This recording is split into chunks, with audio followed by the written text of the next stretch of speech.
How did these guys not know this was taking place? So I've been to Israel many times. The whole country's a fortress. When I first heard this story, I still have the same gut instinct that I did initially. I find this very hard to believe.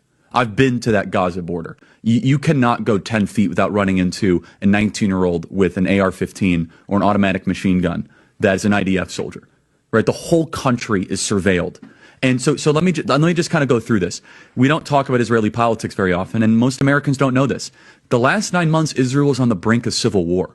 It's not an exaggeration. This judicial stuff, there were hundreds of thousands of Israelis taking to the streets because Bibi Netanyahu was basically redefining the Israeli constitution. That's not an exaggeration, right? He said the judicial branch has too much power. There were protests planned this week against Netanyahu, where they anticipated tens of thousands of people to take to the streets. That's all gone, Patrick. Netanyahu now has an emergency government and a mandate to lead. I'm not willing to go so far that saying that Netanyahu knew or there was intelligence here, but I think some questions need to be asked.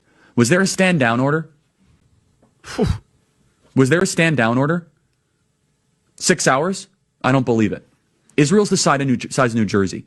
When I took a helicopter ride from Jerusalem to the Gaza border, it's 45 minutes. Wow. 6 hours. They're live streaming the killing of Jews.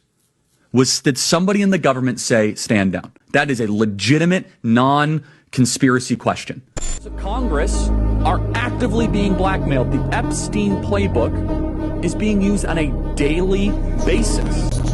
Jeffrey Epstein was not a financier. He was not a hedge fund manager. Jeffrey Epstein was a key player in a multi-decade blackmail operation against the most powerful people on the planet.